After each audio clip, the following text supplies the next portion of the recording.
Hey guys, Matt here, Broken Supercoach, checking in into round 4, just finished up. Um, Eventful round actually. On Sunday, it seemed like it was going to be pretty basic, but now we've had some real twists on Sunday. Um, Not unhappy. I mean, not a great score at the end, but not unhappy with the team, which is really unusual because I'm not sure how this score's that low. Captain choice was probably pretty poor, and that's all I can really explain there. So let's have a look. Um, so we'll go through here. So yeah, I captain Tuke Miller, which is 105, so not great. We'll have a look through the team. We'll point out some blokes, and we'll see what we might have to do with some trades because there are some really interesting um, options here, or difficult options, is what we'd say. Short, yeah, he looks great. Everyone's got him by now though, but he looks awesome. Ridley, I've got to stick with Ridley. I think I'm just frustrated by him. That's all. He's just doesn't seem to be scoring the way he used to be. Whether he's not taking as many kick-ins, I suppose he didn't get that many kick-ins because Adelaide were quite accurate. So he probably lost about, say, 25 points from kick-ins. So at the end of the day, it's not the worst. I prefer to have someone else in that spot, but we've got to stick with Ridley after we got rid of Crisp over the weekend. And as I said, I knew that Crisp was going to score. So before everyone says, "Oh, Crisp dropped 120, lol," I knew that he was going to score well. I still got a bloke here with 120, and regardless of Wits versus English, these are the two guys I want on field versus Wits and Crisp. So if I'm happy with those trades. I think Crisp goes back to scoring 80s and 70s. I don't think he's very good. He's too inconsistent. I don't think he's part of the final 6. Uh, yeah, not so on that. Hewitt, love this. Love 120 out of him. I'm so glad to be on his bandwagon now. I just feel better about having him because he's owned by so many people now. So you kind of have to have him.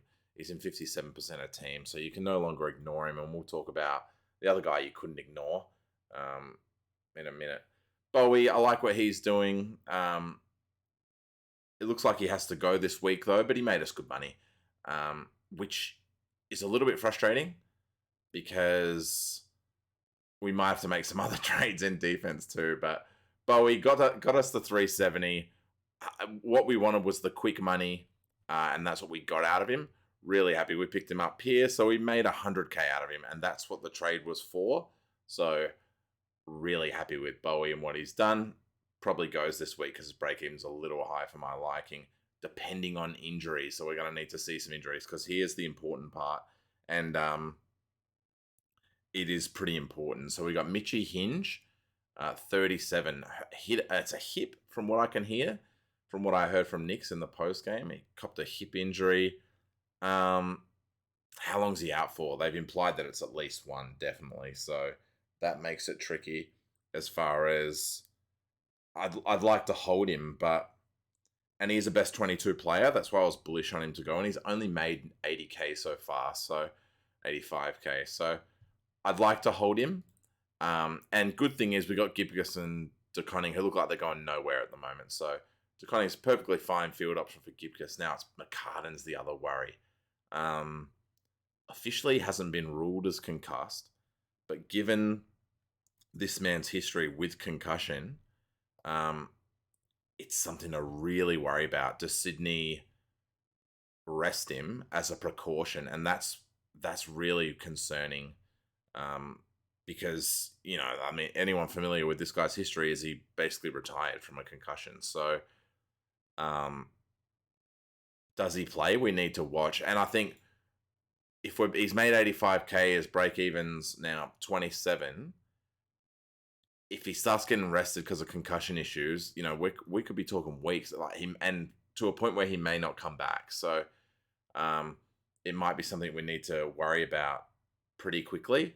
So keep an eye on that. Again, we got Gibcus to cover. Bowie's the one I really want to focus on this week. If we can get him down, even if it's Drew O'Driscoll, to make seriously good money out of Bowie. Bowie served his job now. Loved him. Yeah, we only got 2 weeks out of him. Whatever.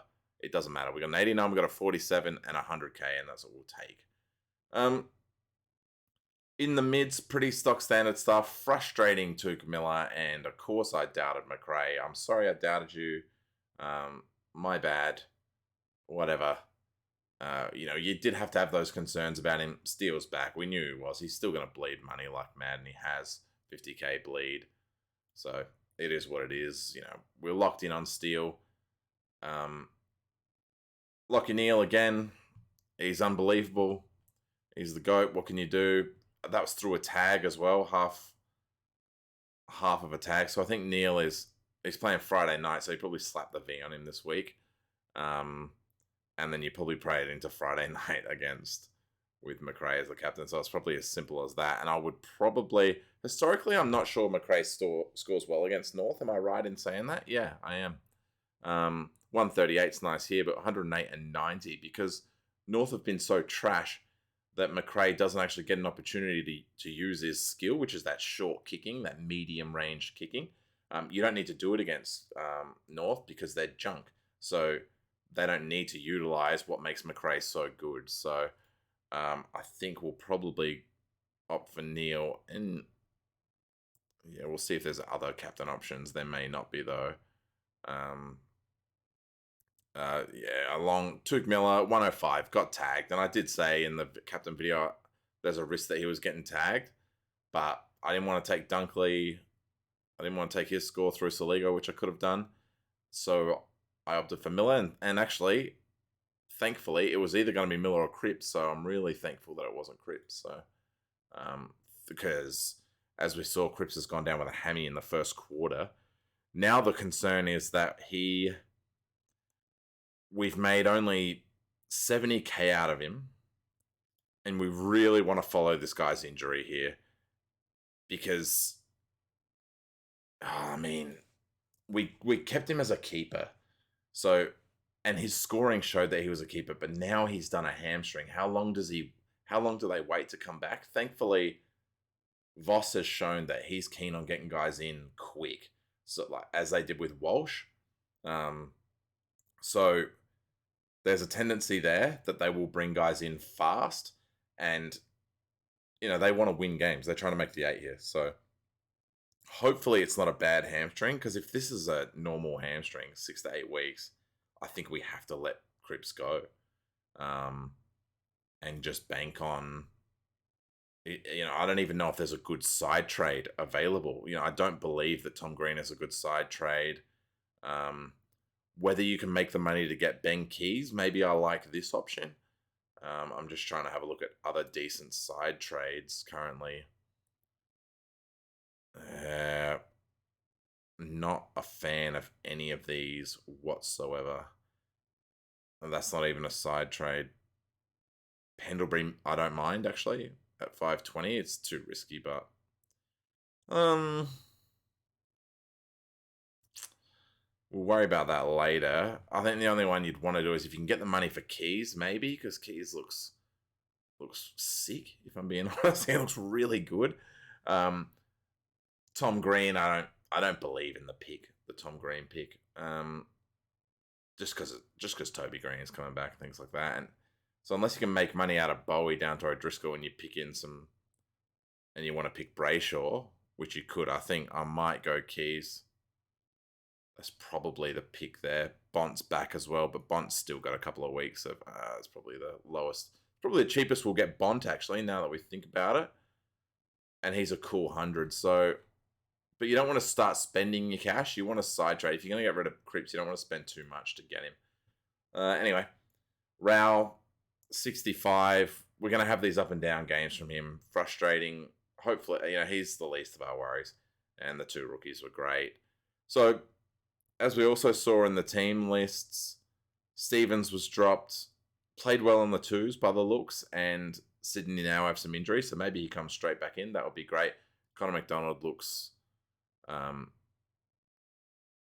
pretty poor, if I'm being honest. We've just got to hope that this guy keeps making money. We can't trade him only making 50k. That's not good enough. So we just got to hope he gets a good game with him and he can go up to 250. 250 we'll be happy with. Saligo's never coming back. Love Dixon going up 64k. Really happy with that. Break even minus 60. I actually thought about trying to get a loop because of the sub rule. I was actually trying to get a loop in against who played on the Sunday. It wouldn't have played out anyway because I was thinking about looping him against Brody. Maybe I thought maybe I'll try to do something tricky there. I didn't have anyone else to really loop him against, and have English on. But at the end of the day, it doesn't really matter. Brody was so good. Um, so they're the two rucks. I'm happy with both of those. Yeah, Dunkley is what it is. Butters is really one to watch here. His break even is extremely poor, but I think you have to just persist with him just because forwards are so. There's no really real good forward options. None of these guys are knocking the door down to get into my team, if I'm being honest with you. I don't really trust any of these guys. The only thing you could do with Butters is perhaps swing English forward and think about grabbing one of these rucks. Luke Jackson is starting to look extremely tempting. And it could be something to do. This is starting to look very nice as a forward option. If you don't treat him like a ruck, treat him like a forward. These are very good forward scores. And I'll have a real think about doing that. But I don't want to trade Butters. That's the only issue there. Yeah, we're not going to do that. That's the only issue there. I don't want to trade Butters, but he's one to watch. And at the moment,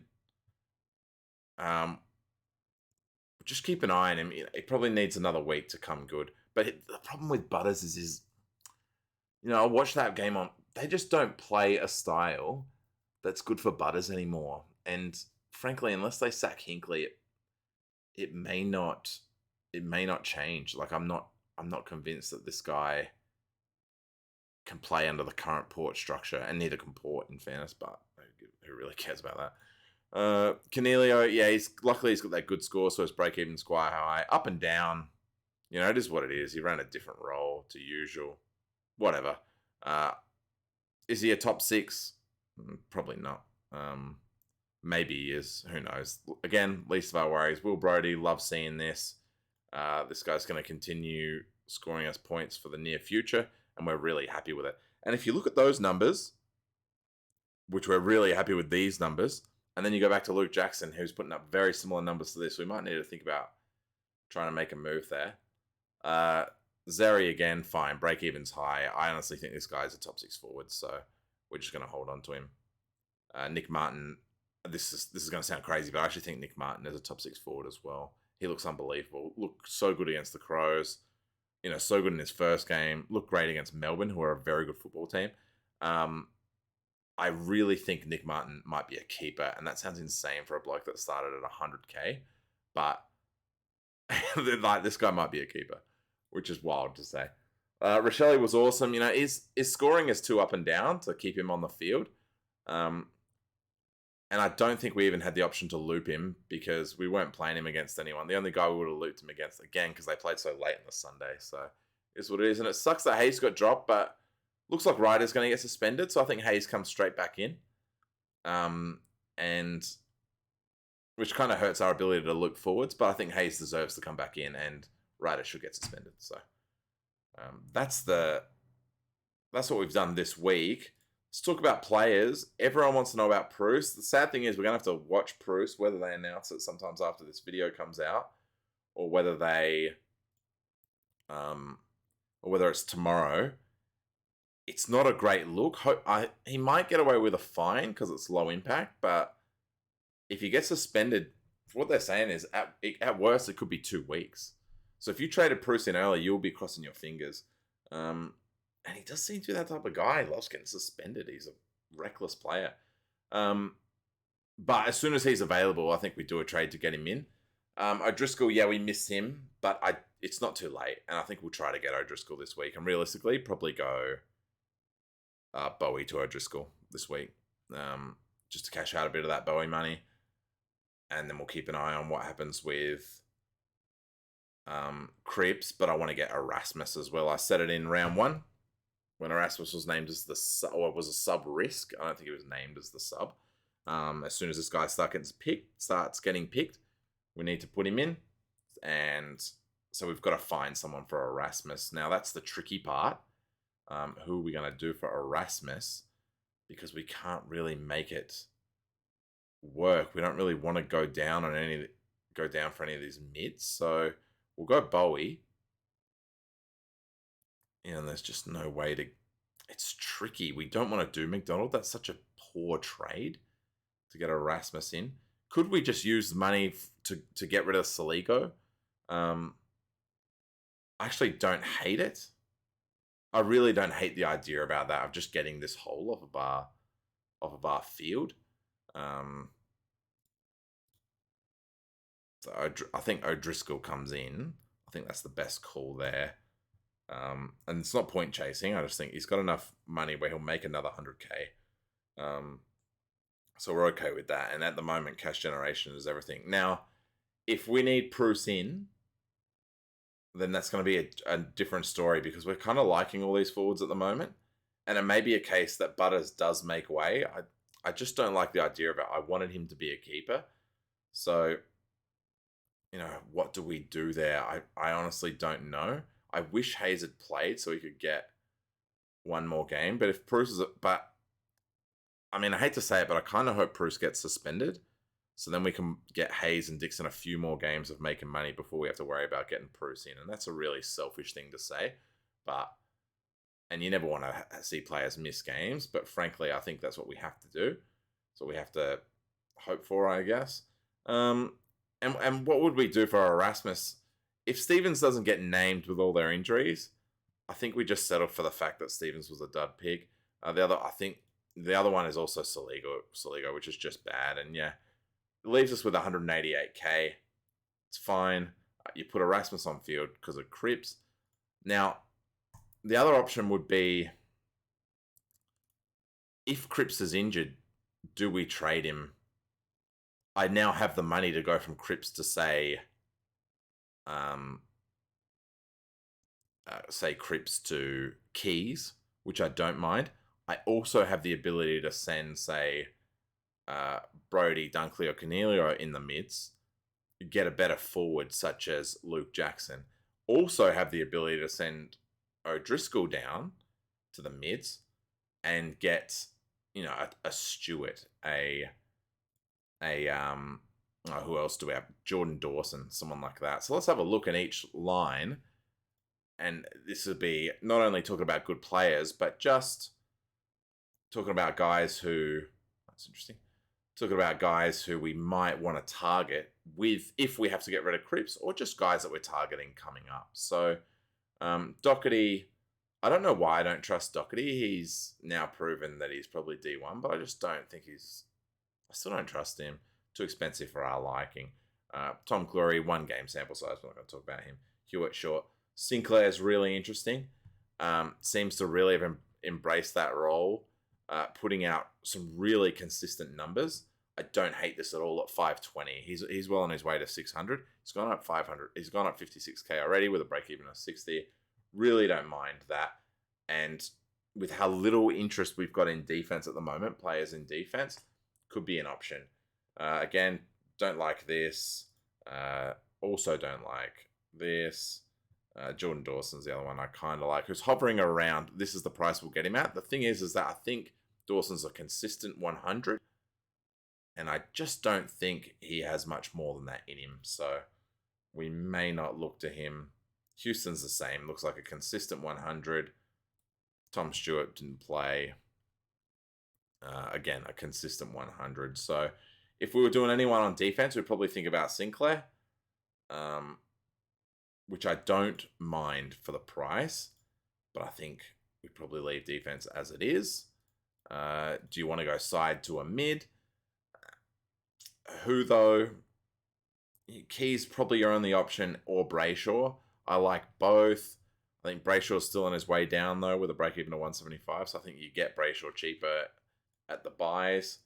I think, this is... Yeah, okay, 129, so this is probably as much as Keys is going to cost you, but at the same time, these are the numbers you're going to expect out of Keys. I really like that pick. And Laird's the other one, who's just come back after 2 games and looks like a freak. So his first game back, 93, sure. 143. This guy was a must pick when he was a defender. And he might well be a must pick when he's a mid. One to watch at the buys, though. At the buys only. Don't do it now. Bailey Smith at 500 is another really interesting one. I don't like consistency at games with Bailey Smith, though, and I don't like that every now and then he has low games. Bont as well. One for the buys, though this is as cheap as you're going to get Bont, I imagine. 600k. And I just don't want to put out that type of money, but maybe Cripps to Bont is a nice call. I'd want to start looking at buys, though. So round 13 buy, I'm replacing a round 12 buy player, and pretend this is Keys. Around 13 buy player, so same buy. So that's not going to change my mind on whether it's Keys or Bont, just money wise. And I think we'll think about that option for sure. And the other one you can think about is someone in the forwards. And I think this is what I like the most. Is I think I like this Luke Jackson option, just to have those options through the ruck. He's cheap. I'm starting to get more and more hung up on this guy being a top 6 forward, and to get a top 6 player under 500, this is kind of a no-brainer. There's not really anyone else to look through here as far as top 6, and like we've been saying all year, top 6 forwards are really tough to find. So when you get one, and you can get one for cheap, we should be looking to get it as soon as possible. So maybe if Cripps is long term, maybe we boost, which I know people are really paranoid about how many boosts you need, but truth be told, now's as good a time as any. 2 good rookies to bring in, or some price rises to bring in, and Luke Jackson, I'm okay with it. You're bringing in a keeper to use the boost, so there's no stress there. So that's the video for today. I've gone through the captains earlier.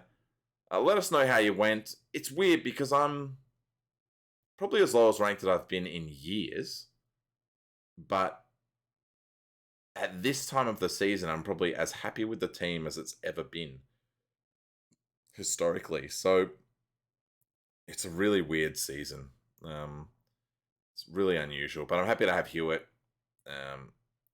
We'll keep an eye on our Cripps. We've still got cover for McCartan if he goes out. I'm not trading Hinge or McCartan. I just can't do it. Bowie has to go, and in turn, we get ourselves, I can't even remember who the last trade I made was. How unusual. Oh, yeah. O'Driscoll. Oh, Rasmus. Yeah, you have to get Rasmus. You just have to. And I've spent money, but Saligo was a bad pick. My bad. I thought that he'd have a better run. Saligo. It is what it is. I'd like to get that 0 off, considering how trash money making is going to be this year. Yeah, cheers, guys. Let us know how you went in the comments. Let's have a chat, as we usually do. We'll chat soon.